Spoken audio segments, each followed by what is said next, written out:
You're listening to Booked, the bookstore education podcast brought to you by the American Booksellers Association. In this episode, we'll be listening to Inspiring Families and Kids to Read Again, a session that was presented at Children's Institute 2024 in New Orleans.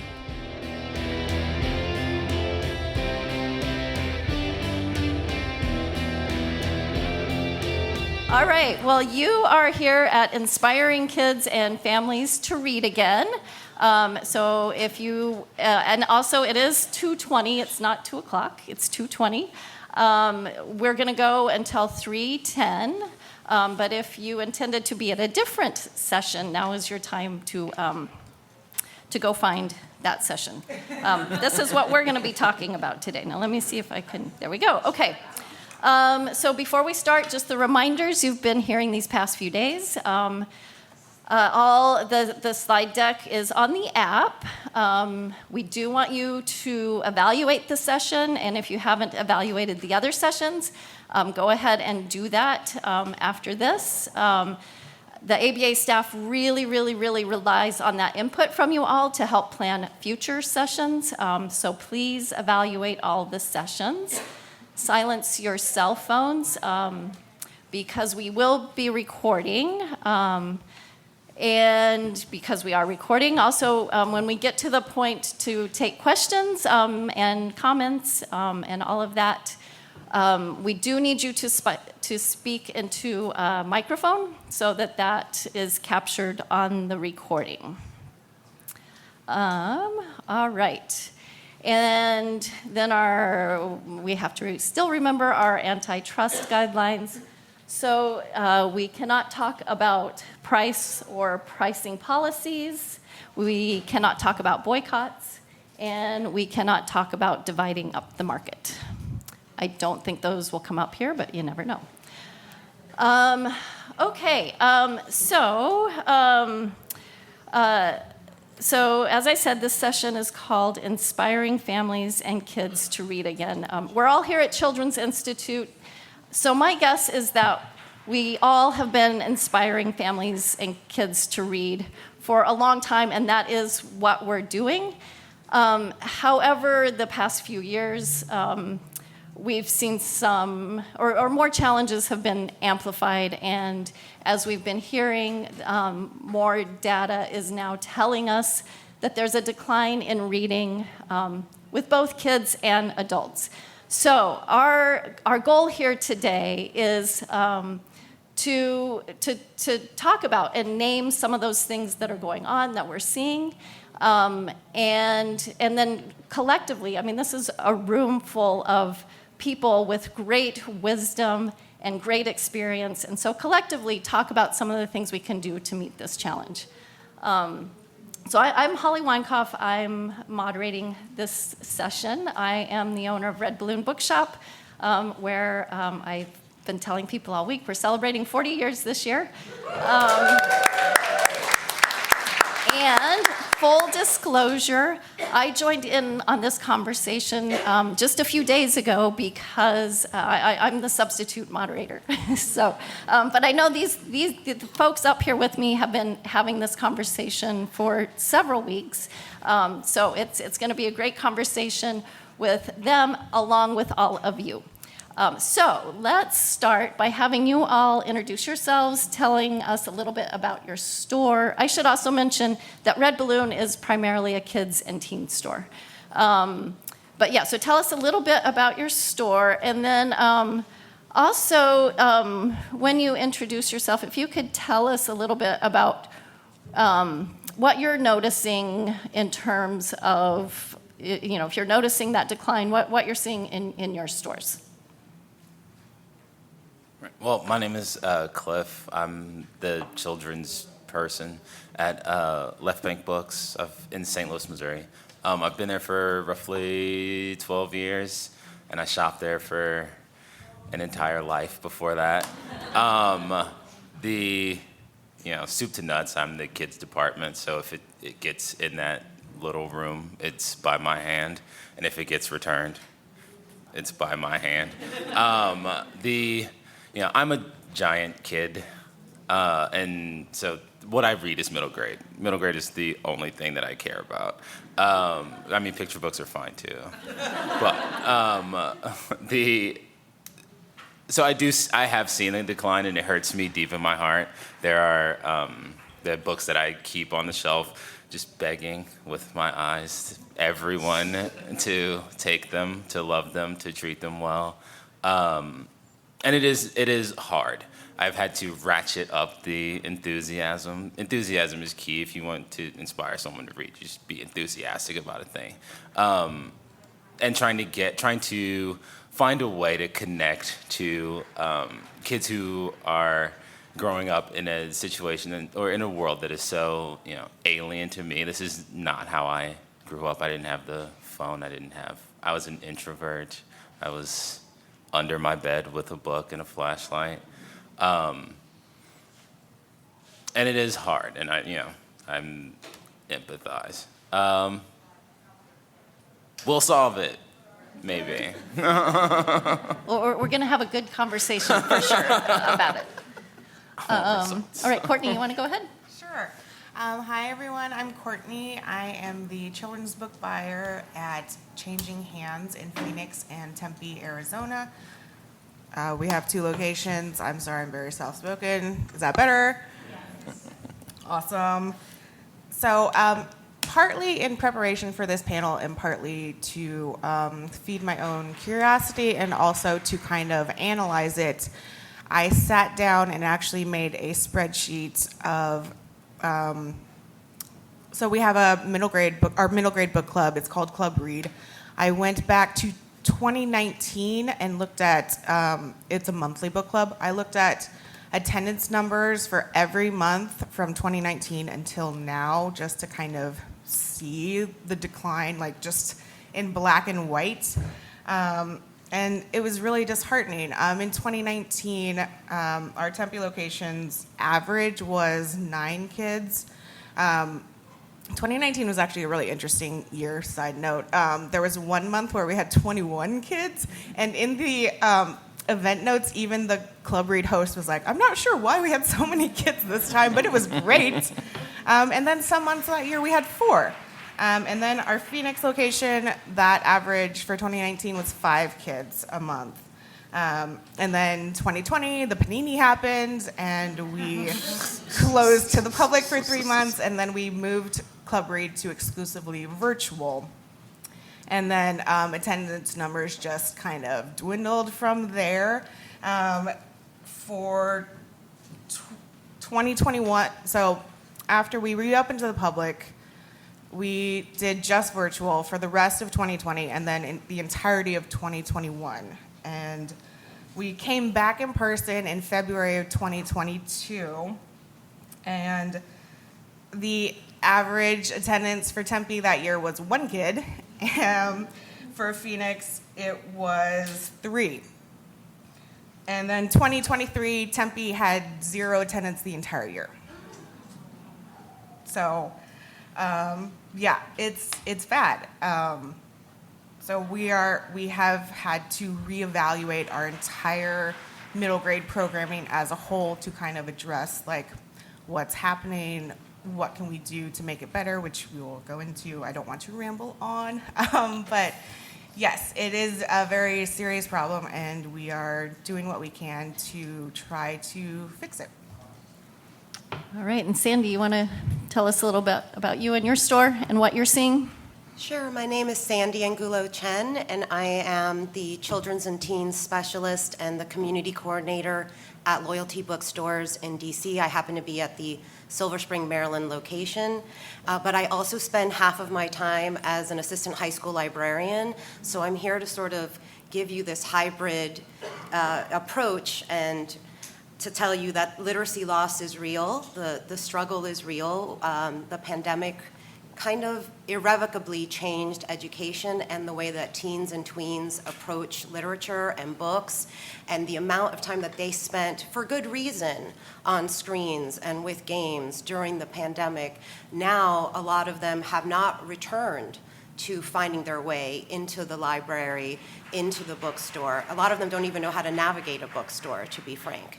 So what I have seen is that we tried to have a chapter book virtual book club during the pandemic, and there were a few kids who attended, but by and large it was librarians, educators, and parents, and occasionally the kid or the dog would make an appearance. And then we eventually, when we went back to in-person events, realized that there, at the time we didn't really have a good strategy for reaching out to them.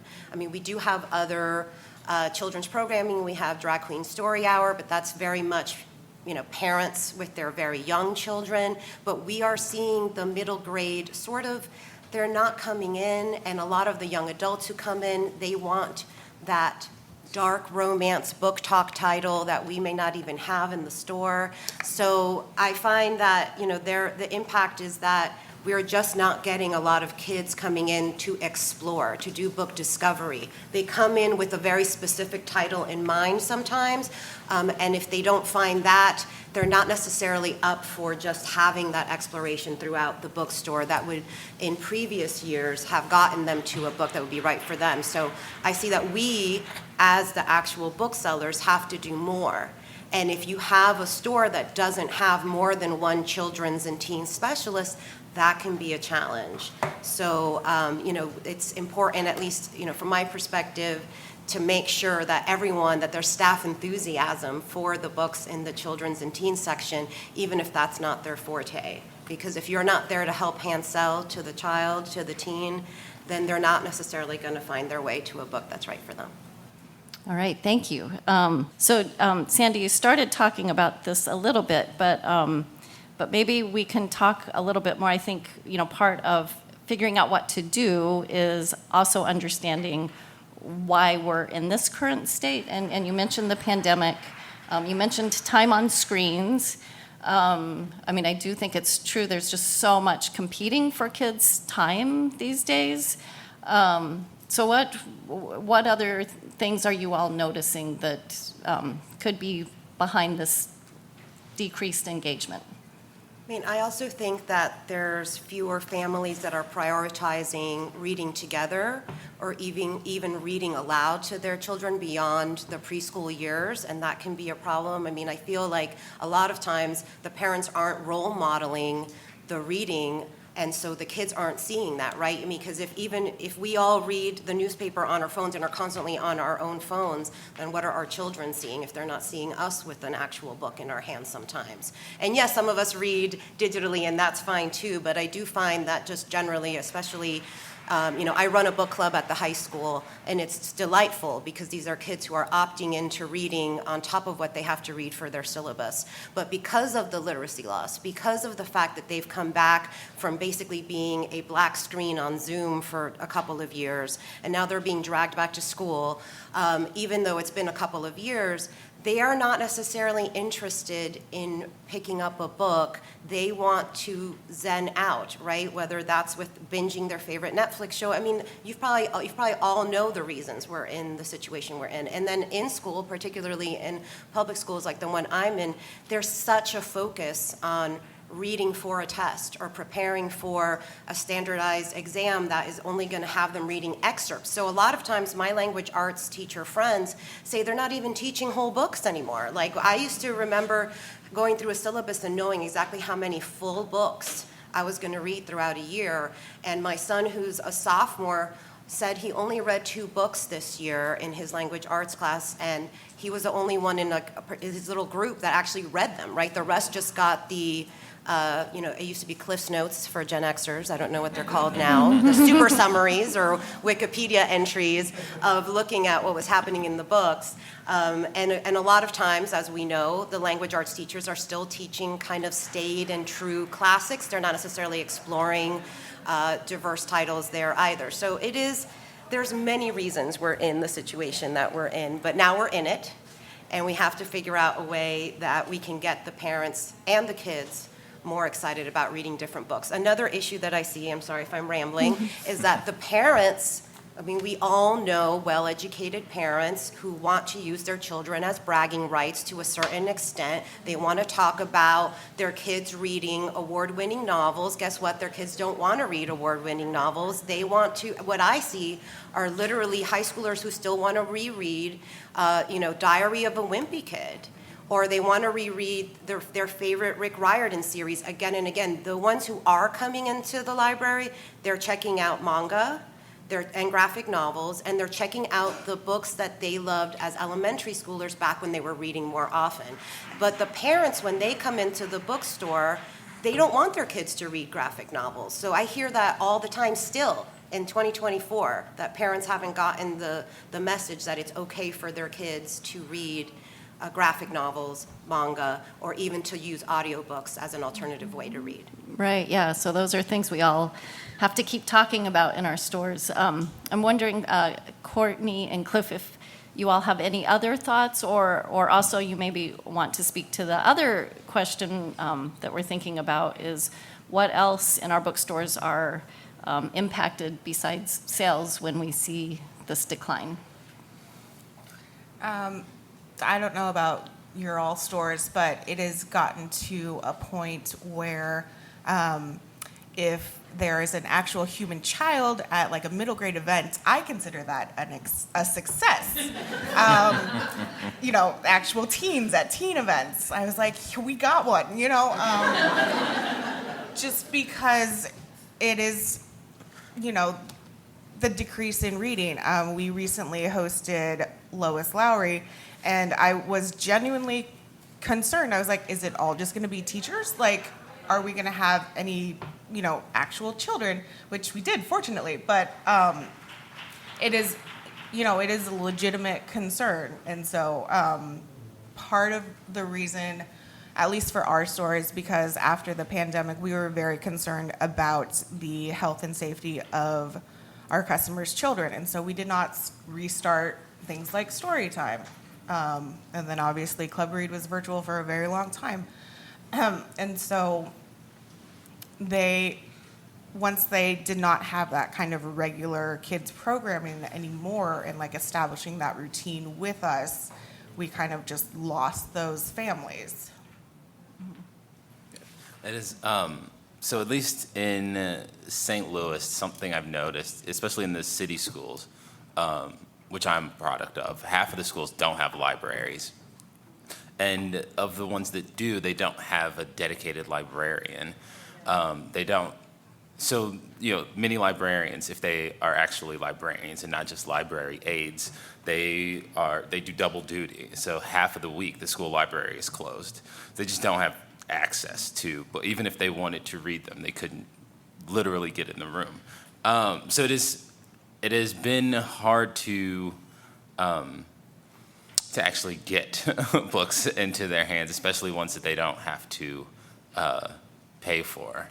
And as far as events and things go, we have had a hard time getting people to come out. Trying to find a time to do story time or a kids event is nearly impossible because people don't work a traditional 9 to 5. People don't. If you have a Saturday free, you want your kid playing soccer, you want your kid outdoors, and so it's hard to get them into the store to do an event. To get anyone into the store at a prescribed time to do a thing is because nearly not only are impossible. things competing for the kids' time, but the parents who need to get them there, many things competing for their time too. Yeah. Absolutely. Yeah. Okay. So, what are some things that you all are doing, or that you've seen other people doing to re-engage people as bookstore citizens? The main thing I will suggest is to have fun things to read, carry books that kids actually like, and I do, as a parent, I have a 15-year-old son, and I do want him to be pushing the bounds of what he can read. I always want him to be reaching higher, but I just want him to read a dang on book. So when he reads below his grade level, or when he reads, a book for the 15th time, I'm happy that he went and picked it up anyway, and is not just watching YouTube endlessly. Yeah. And when kids I was come just in, going to say to Sandy's point, a lot of kids are looking for that just complete downtime, zone out time, and that's all. They can also do that with certain books. Absolutely. Yeah. It is, reading should be fun. It should be a thing that a kid wants to do. And so if you don't have fun things, and if you shame them for reading certain things, they just won't read and they won't respect you. So it is, you have to meet them where they are. And be familiar with what you have. If you can talk about it in convincingly, in a way that a kid will understand.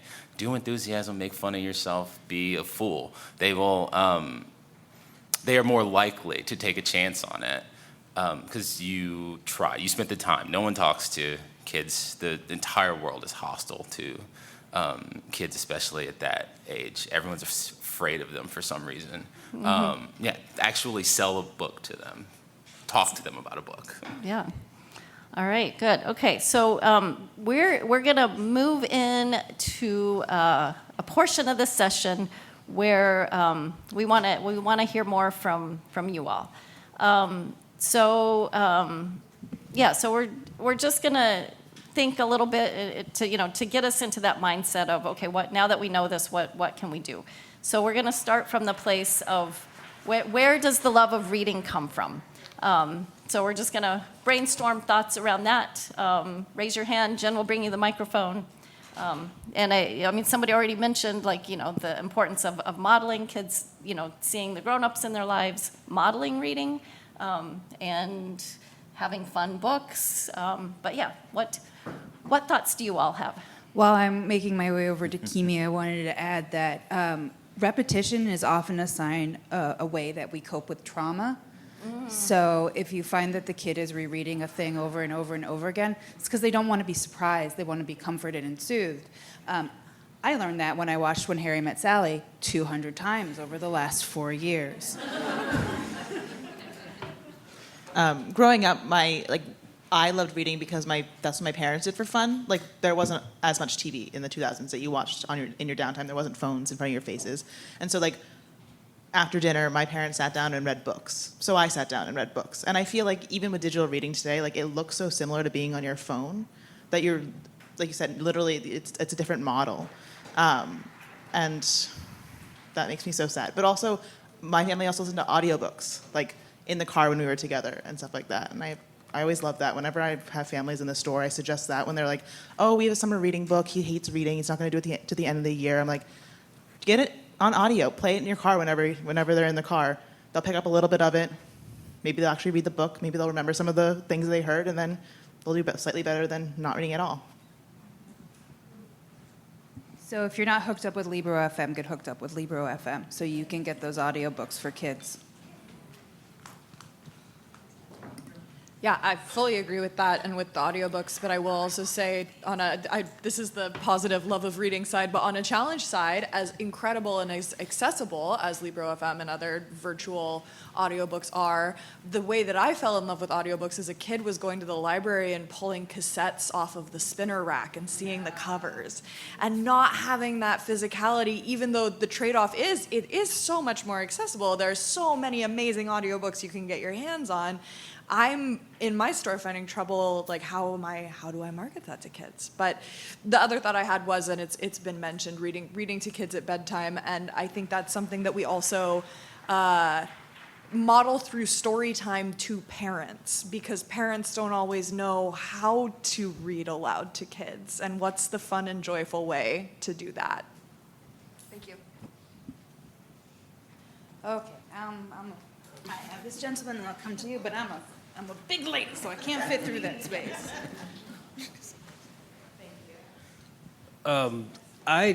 This is funny coming from me because I work at Diamond Comics Distributors, right? But I genuinely found my love for reading from comics. My mom would take me and my brother to the comic shop. We would read, whatever she would allow us to buy, which was not always what we wanted. But then that extended to going to the library. And back then, comics used to be by the film book sections in the library. So, they'd be like, oh, this is a Calvin and Hobbes book that I want to read, or a Spider-Man book, but also, this is a weird book about the Muppets movie or whatever.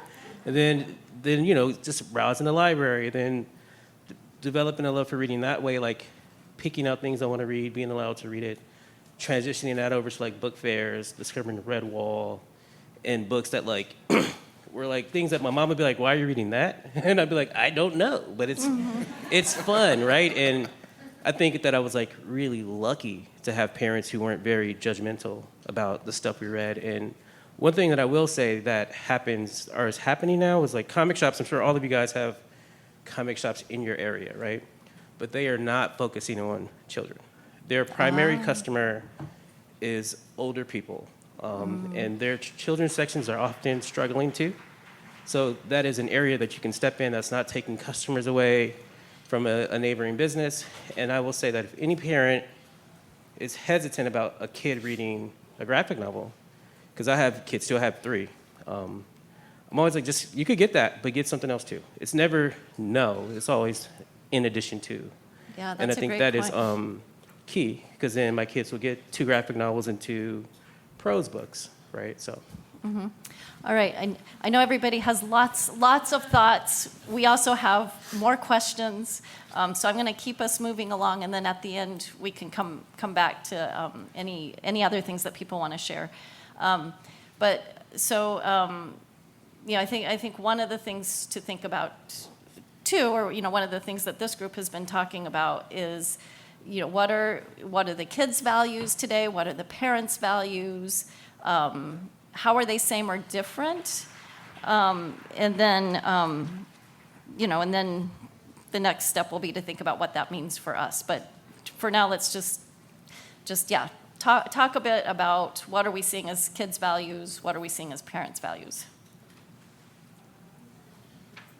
I think there's a big disconnect, whereas I think kids come in and they look for books that I think are going to be fun, and parents pretend that that's what they want for their kids, but really they want them to read stuff that's going to make them look really smart. And I think that's a huge disconnect. Lori, I see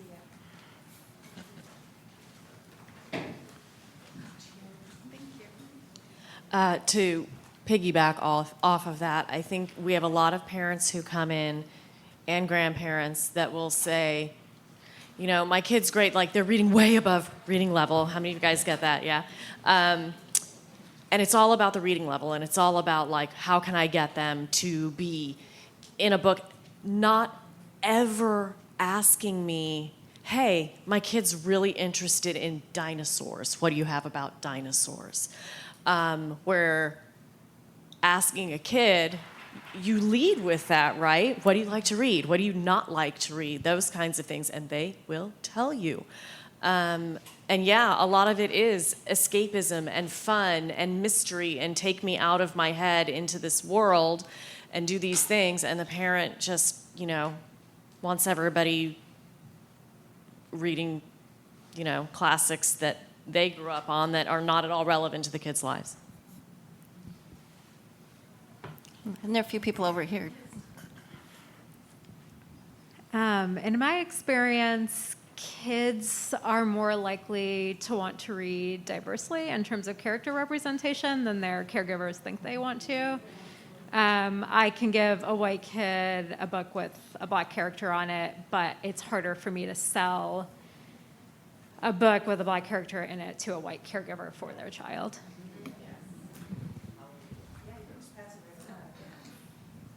Kind of piggybacking off of that, also across different genders. The amount of people who come in and they're like, well, it's a 2-year-old girl. And I'm like, okay, what do they like? They're like, well, they're 2 years old. I was like, well, I have nieces who are 2-year-olds, and I know that they like things. So, but then they won't know what the child likes. But then if you like pick out something with like dragons or dinosaurs or trucks, they're like, well, it's a girl. And it's like, and girls like those things too. It's very like, where if you just ask the child will go to what they want and they'll know. And yeah, very like, yes, like they have a lot more of a varied interest than I think the caregivers, or especially people like that don't really know the children but are still trying to buy it as a gift, will want to shop for them. Mm-hmm. I would also add that kids want to read books that that are about things that they are curious about. Maybe they're trying to figure out a piece of their identity. Maybe they don't know how to articulate a question about a thing, and parents don't know. The kids have such rich internal lives that they can't put into words, and kids they want to, I don't know, eat the thing that will feed that. Mm-hmm. Oh, there you are, Jen. Okay. Sorry, this is terrifying. So I work with younger kids, and I've actually heard, I don't want to learn how to read because then my mom and dad will stop reading it to me.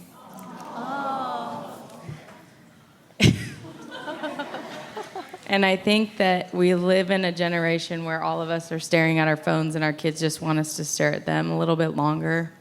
So, yeah, that's a great point, and the importance of reading aloud, way after our kids start reading on their own. And I know we're all talking about that, but yeah, continuing to talk about that. Yeah. Okay. What you just said, I met a 16-year-old girl that her mom read her the first chapter of a book that her mom wanted her to read, and after her mom read the first chapter, she was able to read it. She was 16, so reading to your children at any age is still beneficial, or reading with your child or teenager or the child in your life. So, Reading out loud is the love language between me and my partner, and we read middle grade to each other. Mm-hmm. I'm just here to say the same thing. I mean, when I'm hand selling books to parents and kids, I make a point of telling them, I read this aloud to my 12 and 15-year-old. I read this aloud with my husband. I'm saying that every day to just normalize. You don't grow out of it. It's still a joy. Keep doing it. So. I will also add that if you have a child on the dyslexia spectrum, reading aloud to them is necessary. And just at this conference, I was talking to a friend who said that her 16-year-old son, she read Things Fall Apart to him this year because it was part of his syllabus and he was so daunted by reading it, and she had never read it in high school, so they took the opportunity, and then they would have these really meaningful conversations together. The same thing for me. My daughter is dyslexic. I really wanted her to read Six of Crows by Leigh Bardugo, and so after a while she wanted to listen to it, and I said, well, why don't I read it to you? And it was really fun. So I really do think that people who think that they cannot continue reading their children after their children can read independently, it's just wrong. All right, so we're going to shift a little bit to think about the values that you see with the kids, the adults. How can those be mirrored in your stores?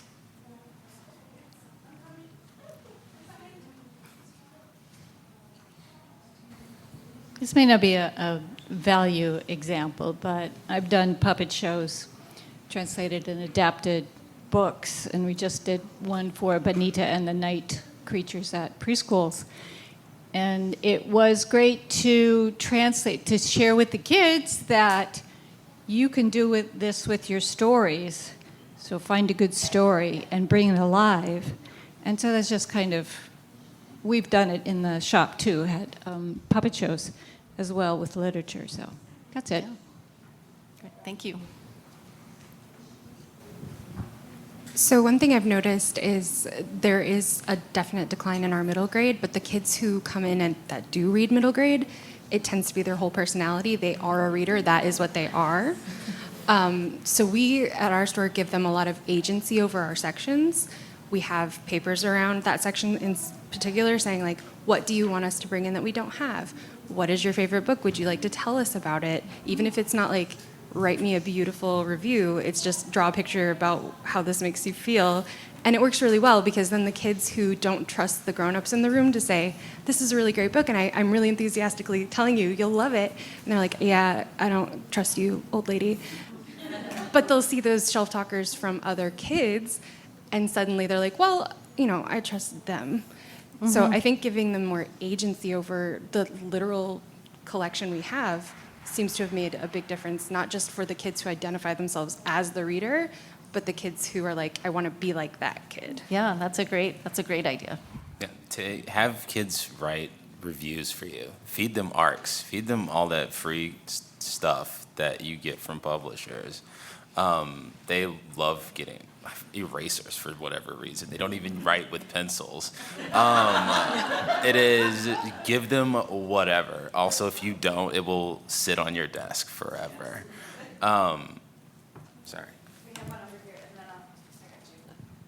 For us, some of our readers and our parents love about female empowerment. So that, of course, equals to Taylor Swift. And we have an era. The honesty. We're not shaming kids for reading what they want to read. Thank you.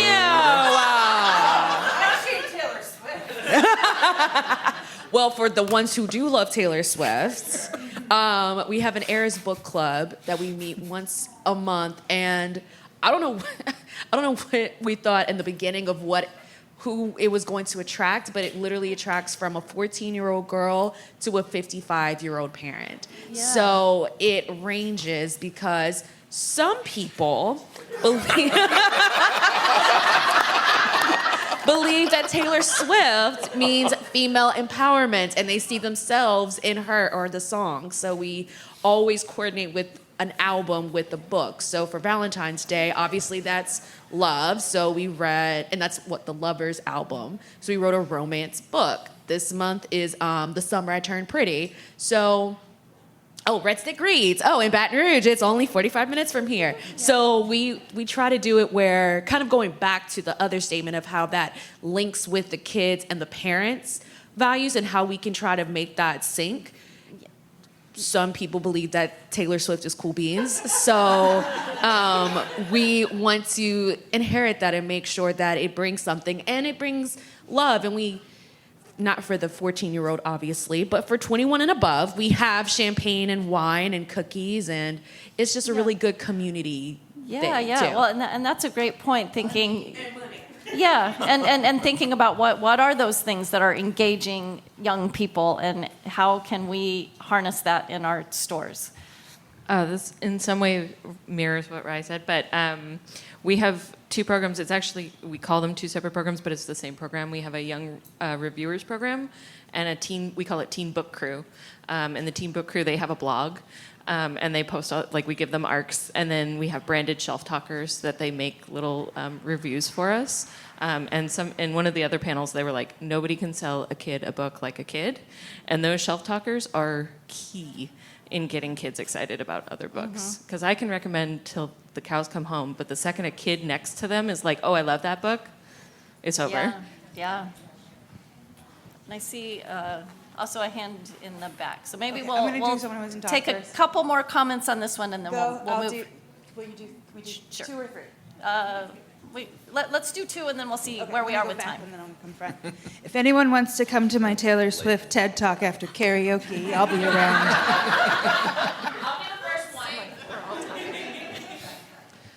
I think talking about the kids being on their screens and stuff like that a lot, I think something that I try to do when I'm hand selling things is, we get a lot of kids that want to read a lot of graphic novels, and parents obviously do the thing of no, read an actual book, and then I cry a little.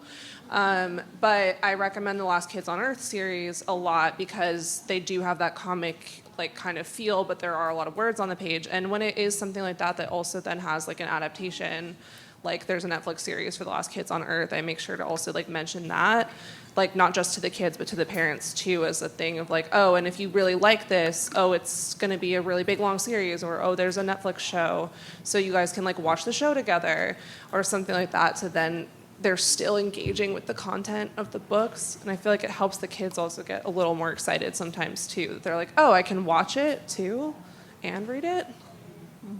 Yeah, that's actually one of the ideas we were thinking about for revamping Club Read is normally we would do hardcover debuts and because we wanted to promote new books and new voices, and we kind of went back to the drawing board a little bit, and we're well, what if we do backlist? First of all, paperback is more accessible for people, but also if we do backlists that have a novel and a graphic novel adaptation for the kids who want to read graphic novels, or they're reading below level they can still read the book and get, all the same plot points and things out of it. And then if they come to the meeting, they can still talk about it without, feeling shamed that they weren't able to. For example, Keeper of the Lost Cities, those things are little bricks. So if they're not able to get through that, they can, there's the graphic novel adaptation. That's a great idea. Yeah. Okay. Hi. So this is actually something that my bookstore kind of struggles with because we are a hybrid kids bookstore, and a lot of our staff has not read a lot of the kids' books. So a big thing is read them, read the kids' book. And a lot of kids come in and they want Diary of a Wimpy Kid, they want Dog Man, and I think sometimes as booksellers we can tend to be a little bit turn our noses up, yeah, and then there's Dog Man. But that is the same author of Captain Underpants, and they're very funny. Don't forget that, that these things that are popular, they're popular for a reason, and don't forget to read them. Right. And maybe too being able to say, well, if you enjoy that, maybe you'll also enjoy this. Yeah. Okay, well, so, we are already kind of talking about these things, but yeah, so let's continue the conversation with ways to re-engage with readers and families, maybe some new ideas of how to engage readers and families. And one of the things I just want to mention, because we've just really gotten back into doing this year, is whenever we can, taking authors to schools, because that's a sure way to reach. So the kids who are coming into our bookstore, there's already there's some kind of commitment to reading there, which is great, and we want to keep encouraging that and fostering that. But I feel like author visits at schools are such a good way to engage kids who might not have that experience and get them excited. But what are some other ways to reach those readers and kids, those families and kids? So one of the things I'm the little bookhouse manager, brand new, but I've been with the bookstore for a while, and I'm also on our PTA and my daughter's Girl Scout troop leader, and so I'm incorporating all of that into this. But we're doing a summer reading program with the Girl Scouts and our local library and at the store, and we're calling it Smalls Bring Your Talls. Wait, can you say that again? Smalls Bring Your Talls. Oh. So the child and the adult, whoever the adult is in their life, it could be an older brother or sister, mom, dad, grandma, whoever it is, read the book together, and then they're going to come to a summer discussion. We're going to do one in June and one in July, and see how they go. It was an idea that I had speaking because we had a book group, and it was one person, two people then, and the parents were just dropping their kids off, and they had no idea what their kid was reading, and I was like, how do we do this? How do we foster that love back? And I was talking to the PTA moms, and they were like, there's no event for families. It's drop your kid off or go to the school and do this. There's nothing that encourages the kid to engage with another adult. What can we do to change that? And so this was something that we had workshopped through Girl Scouts with my troop with my moms, and we came up with this, and everybody is just so excited. We had a sign up go from 2 to 15 people signed up for our June meeting. So we're pretty excited about that. I would just like to say, do authorless events. Most authors are awful at children. Even the kids ones, they suck at it. Do fun things. Do an activity in a book. Bring them in. Let them have fun. It's way better that way. So I have a first grader, and I didn't know this until he was in first grade, that they do a goods and services unit. So how goods are made and how things go around, and they have folks come in, our friend that's a police officer. And so we got suckered into, come talk about the bookstore, especially since you have goods. So we did a presentation to all 3 of the first grade classes about the bookstore, and they were so curious. This is a school where, even though we're 5 minutes from town, it's rural. It's not easy to get to the library. Most folks don't go downtown. They're a smaller community. It's 85% Latino students in the school, and the only access they have is to the school library. So now it's turned into this, the first grade teachers now want to take all the kids next year, all the first graders downtown to go visit the bank, the bookstore, and a few other places because they realized that those kids never had that opportunity to ever go into a bookstore. And my husband, it worked really well because we still get questions about the bookstore, and the kids are now telling their families that they want to go to the bookstore. My husband texted me during field day yesterday and said that one of the first graders said, "I haven't gone to your library yet," which she meant bookstore because the Spanish word for bookstore is very close to that. But I want my parents to take me.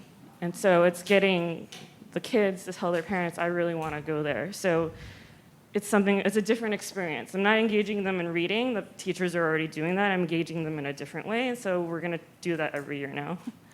Yeah, and we do field trips at our store too, so schools that are close enough to walk to the store, or we have another organization they have a good funding mechanism for their summer program, so they'll bus kids to the store, and it is for a lot of the kids, it's their first experience with it, and it gets them excited about books.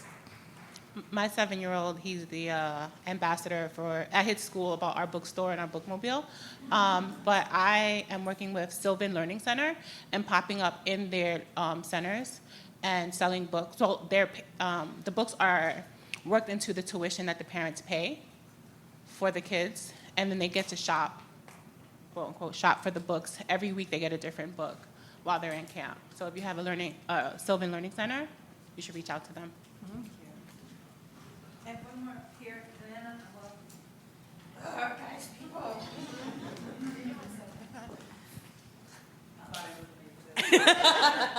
We have an event coming at the end of this month called Bookies and Cookies, linked with a local cookie shop to have like a kids version of a book fair. So the kids will come with they'll have cookies with a side of milk, while them and their parents walk around and get some of the summer reading books that they have, or just to explore and find new books that they might be interested in. So, I mean, what kid doesn't want to come with some cookies? And then, of course, the parents want to have those kind of bookstores. And it also goes with the local business as well. So we're not the only ones that are promoting it, it's them too. So it's, twice as much engagement. I saw you. I'm coming. If you ever have to do this, don't wear flip-flops. So I really like the idea of getting the shelf talkers from the kids. So I immediately started thinking how I can get kids to do that, and I was thinking I'd give them maybe a discount on a book they buy that day if they do that for me. But when someone mentioned kids these days don't even know how to browse a library or a bookshop, I started thinking about how I can get kids engaged with the bookshop. And I haven't tried this idea yet, but I like the idea. Something along the lines of go browse, read the backs of some books, come tell me about 3 of them and I'll give you a discount on a book today. Or maybe something like a scavenger hunt, like pre-made cards and with clues, and if you find this book, I'll give you a discount on a book today, something like that. Mm-hmm. Well, and what you all are talking about, or something that we've been hearing about this week, is the importance of, people are also looking for those experiences. So how do we keep providing those engaging experiences? I feel weird looking at just y'all. Mm-hmm. I just decided to jot down some notes. I'm from the Twig Bookshop. I've been with them for 24 years. And we have a deep relationship with PTOs. The PTO drives the discretionary funds of schools, and so that's been really amazing. And some of them have a president for 2 years or 1 year, but you're with a school district, but they're doing the meetings, they're presenting, they're pushing, and it's their profit if you sell something or engaging with them. We've been invited to a lot of family reading nights through the PTO. So that's at night, and those are parent-child driven events, which have been a real beautiful way to see the parents and the kids reading together. Like, one had a camping theme. Everyone was dressed in semi-camping clothes, and they had tents set up. Like, it was the effort of the PTO that drove that, and I saw all those parents reading together. And then we've been invited to Career Day. We didn't sell one thing. It was huge. And just, again, a community thing. And we do costume character visits, and I can't tell you how many parents are like, oh my gosh, like Curious George. You know, so if Disney can do it, like y'all can do that, the intergenerational things. And then I take my Twig story time on the road, and I go to them, and I'm reading to a mixed group, bigs and littles, talls and smalls. That's so cute. And there isn't money in that, none of these. But they're really doing that cross-generational thing. Yeah, and so much outreach, which is great. All right, so this went real fast. And again, this is a room full of, so many good ideas. I think there are ways to keep this conversation going, but thank you all for being here. Don't forget to rate this session. And Jen, did you have... Yeah, so there is a Discord server for children's booksellers exclusively. It's invite only. You get the invite from me. My email is gen@bookweb.org. The Discord server is getting a bit of a revamp right now, so it's more usable. But email me and get yourself on that server, because the more people who are active there, the more idea sharing we can do. So I'm sorry if you're going to get lots of notifications, but this is how we keep our community strong and stay connected through these conferences. And can we all just take a minute to thank Jen for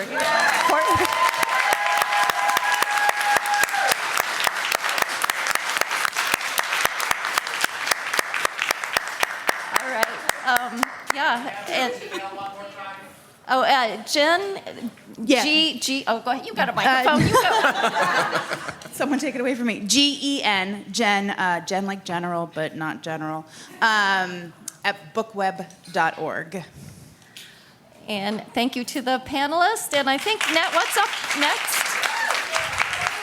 To Armstrong Ballroom for the Bink fundraiser. If you got your blinkies, go shake some tail feathers, and then closing keynote, and then karaoke youth drag story hour.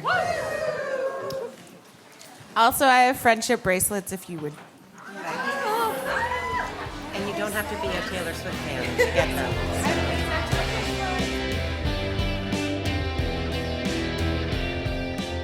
Thank you for listening to Booked, the Bookstore Education Podcast brought to you by the American Booksellers Association. Don't forget to subscribe to the show on your favorite podcast app. Additional educational resources can always be found on the ABA website at www.bookweb.org. Happy reading!